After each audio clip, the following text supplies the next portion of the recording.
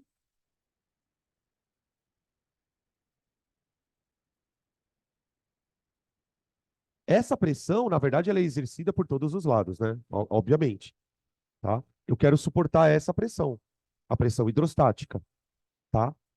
Então, pressão hidrostática é DGH.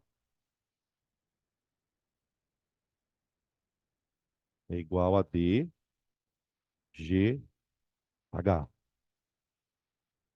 A conta que fica chata porque os números não ajudam, né? Se eu quero no sistema internacional, a altura precisa estar em metros, tá? Então, a pressão hidrostática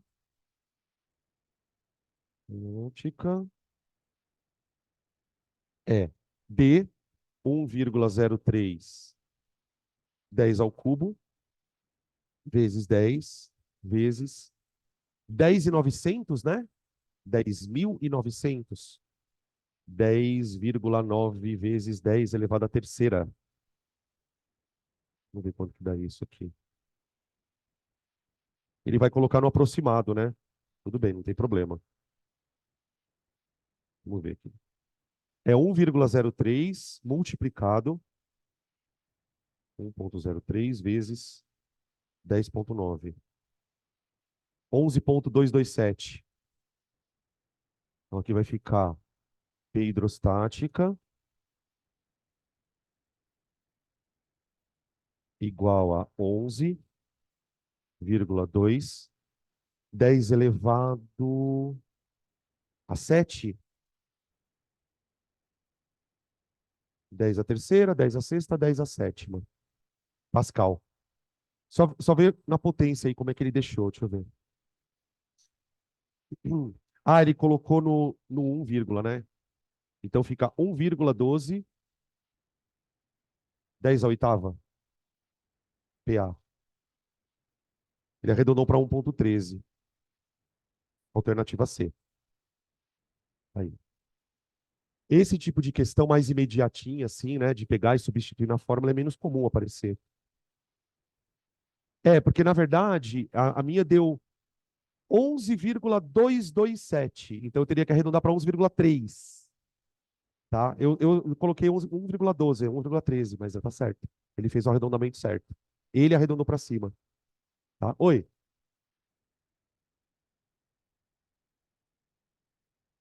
Exatamente. Ele é pressurizado aqui. É que nem o avião, né? Só que é o contrário. O avião e o submarino, eles são pressurizados na superfície. Fechei. Aqui dentro é 1. Agora, a pressão do submarino é assim, né? De dentro para fora. Desculpa. De fora para dentro. No avião é o contrário. Eu pressurizo ele na superfície e subo. Lá em cima a pressão é pequena. Então, pro submarino, a pressão maior é de fora para dentro. Por isso que o submarino implodiu, né? Fez isso. O avião, caso acontecesse, ele iria explodir, porque a pressão interna é maior que a externa. Teve um caso de um acidente de avião que aconteceu nos Estados Unidos. Ah, o avião estava voando e aconteceu algum acidente ali, a carenagem do avião estourou. Uma galera foi sugada para fora. Os caras foram arrancados do assento, estava de cinto, o cara arrancou do assento e saiu do avião, porque a pressão é muito grande. A pressão de 1 atm lá em cima é violentamente grande. É porque o fluxo de fluido sempre vai do maior para menor pressão. Tá? Os caras quase não acharam nada do submarino, né? Ficou uma latinha de Coca-Cola. Diz que os caras nem. Professor, Oi. e para que serve essa pressão interna na conta? Não serve para nada? Não. Porque na verdade é o seguinte. Vamos lá. Se o submarino tivesse vácuo aqui dentro, ele teria que suportar a pressão da água mais atmosférica. Porque, veja, a pressão aqui embaixo, isso é uma coisa que é o seguinte. Eu posso te perguntar assim, ó. Qual a pressão hidrostática lá dentro? Nesse ponto aqui, ó. A pressão hidrostática lá dentro é 1,227, 11,227, né? Vezes 10 a sétima. Então vai ser 11,227, 10 elevado a sétima PA. Ok. Agora, eu poderia te perguntar assim: qual a pressão total aqui embaixo? Se a pergunta fosse a pressão total, seria a pressão hidrostática mais a atmosférica, ok? Por que eu estou te contando isso? Porque como o submarino já tem uma pressão atmosférica, ele foi pressurizado lá em cima, ele só precisa suportar a hidrostática, tá? Então, respondendo a sua pergunta, essa pressão para a gente não interessa na conta. Então por que ele deu? Ele deu para que você pense nisso que eu acabei de falar. Bom, se lá dentro já tem uma pressão atmosférica, basta que a estrutura suporte a pressão excedente, que é a pressão da água, tá? Próxima. Cara, essa daqui. hum,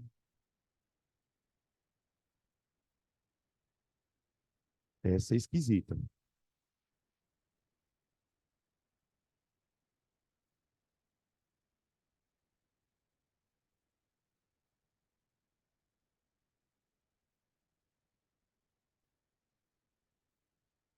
Vai dar tempo.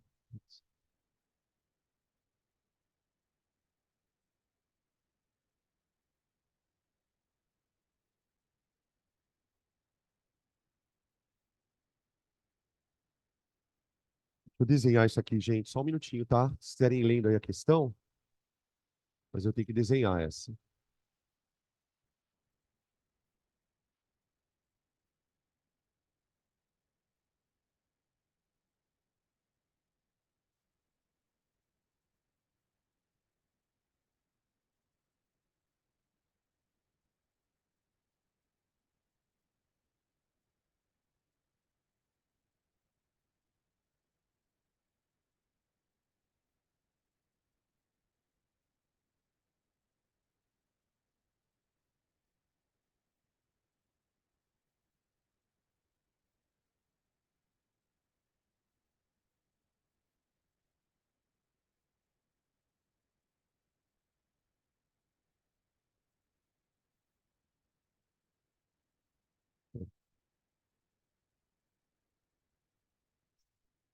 Aí ele coloca aqui.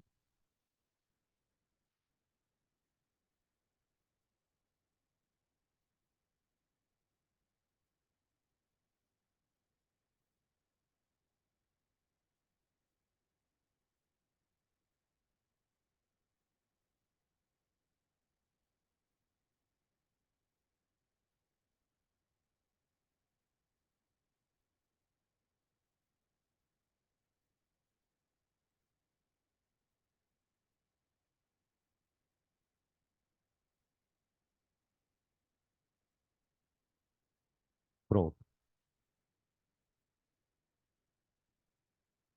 Ok. Pronto. Olha o que ele fala na 7, gente. Isso aqui é a última das questões de lei de Stevin, tá? A 8 e a 9 são de Pascal. Perdão. Ele fala assim: a figura mostra um recipiente que contém um gás, porção à esquerda, aqui, ó, tem um gás aqui, né? Em equilíbrio com um fluido de densidade 10 vezes 10 a quarta quilogramas por metro cúbico, porção à direita. Então é mais ou menos o seguinte, ó. Tudo isso aqui é um gás, ó. É um gás. Aí aqui tem um líquido que não está deixando esse gás escapar, que então o recipiente está aberto, tá vendo? Ó? Tipo, se eu tirasse esse líquido daqui, o gás escapava. Né? Agora, tem uma coisa estranha, né, cara? O líquido tá meio. Tem uma parte mais baixa que a outra, né? Isso é esquisito. Por que isso está acontecendo aqui, hein? Cara, o gás está empurrando o líquido para baixo. Tem alguma coisa aqui, que na verdade a pressão do gás, ela está fazendo esse líquido. Porque, gente, imagina que eu tirasse o gás daqui, ó. Tira o gás. O que acontece com o desnível aqui? Ele some. Concorda? Se você tem um desnível aqui, é porque tem uma pressão sendo aplicada bem aqui, ó. Como se tivesse uma coisa empurrando aqui o líquido. As alturas ocupadas pelo fluido nas colunas do recipiente são H1, 10 centímetros, que seria aqui, ó. E H2, 30 centímetros aqui. Aqui. Sabe-se que a aceleração da gravidade vale 10. Ok. Podemos afirmar que, agora vem a pergunta, podemos afirmar que a diferença entre o valor da pressão do gás no compartimento e o valor da pressão atmosférica é... Então, ele quer que eu calcule a diferença entre a pressão do gás e a pressão atmosférica. Quer que eu faça essa conta?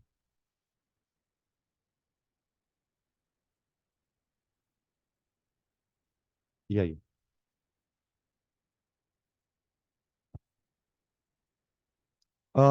Bom, eu vou dar uma dica. Vamos ver se isso ajuda vocês a pensarem um pouco. A dica é a seguinte.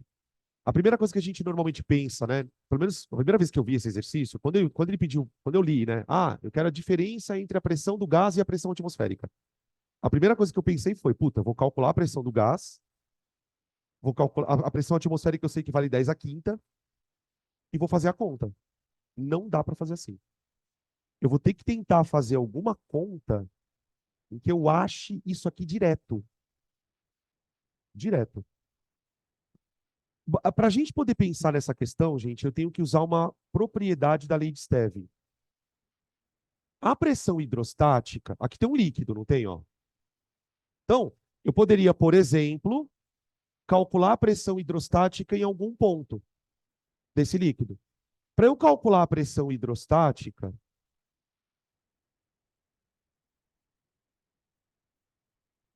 eu tenho que fazer dGH. Concorda? Isso é o que eu tenho que fazer. Agora, uma coisa que a lei de Stevin me garante é o seguinte. Se você tem dentro de um sistema dois pontos que estão no mesmo nível, o que eu posso dizer sobre as pressões daqueles pontos? Elas são iguais. Isso é uma propriedade que a lei de Stevin traz, né? Se a pressão depende da profundidade, dois pontos que estiverem na mesma profundidade ou no mesmo nível, eles devem ter pressões iguais. Eles devem ter pressões iguais. Tudo bem. Então, eu vou fazer o seguinte. Já que isso é verdade, vamos pegar dois pontos que estejam na mesma altura do líquido. Por exemplo, eu poderia pegar um ponto bem aqui na superfície desse líquido, ó. Vou chamar esse ponto de ponto A, aqui, ó. Bem na interface do gás com o líquido, vou chamar de ponto A. E do outro lado da coluna, eu vou pegar um ponto aqui na mesma altura, B de bola. Ô, gente, qual é a profundidade do ponto B? Hã? Não é 10, não. Aqui, ó. 20. Porque, ó, isso aqui mede 30, né? Isso aqui mede 10, não é? Então, esse ponto aqui, ó, ele está a 20 centímetros de profundidade nessa parte da coluna. Tá bem? Então, esses pontos estão no mesmo nível, certo? Um está na superfície do líquido e o outro está lá no fundinho. Eu vou dizer pela lei de Stevin que a pressão no ponto A é igual à pressão no ponto B.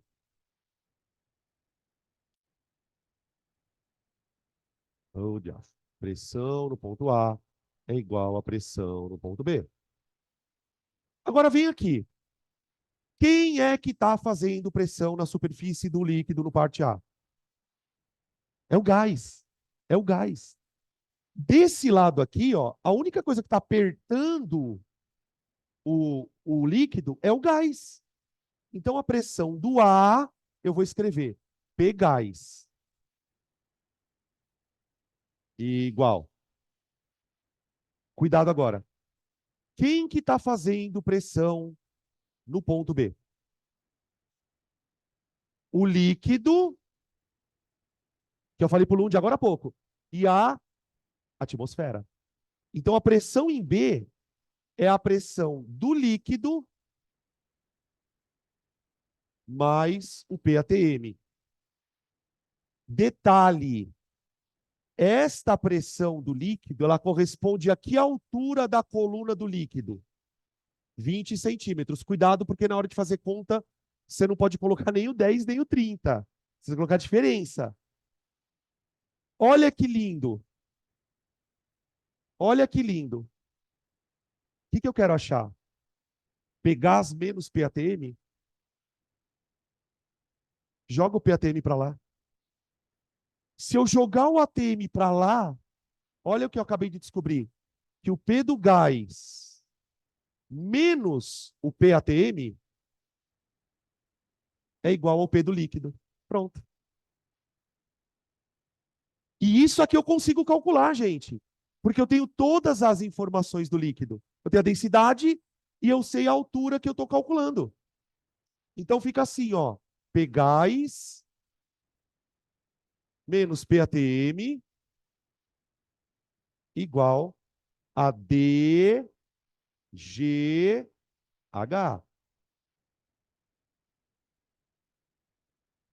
DGH.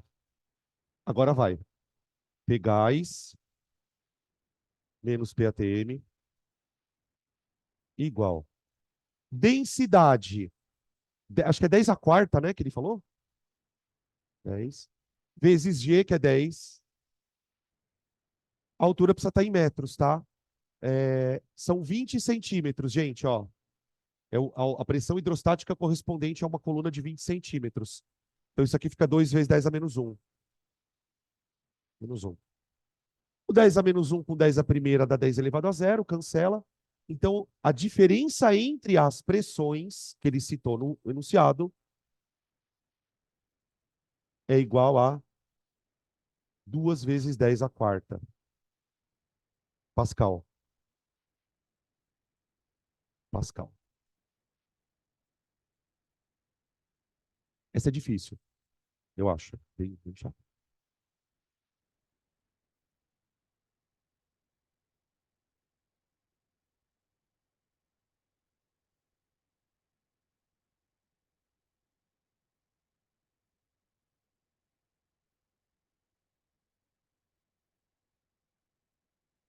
Vamos tomar café? Então vamos. Na próxima aula a gente continua, tá? Na próxima quinta-feira. Eu faço Pascal e empuxo. Na volta, dupla troca, hein? Temos que terminar esse negócio.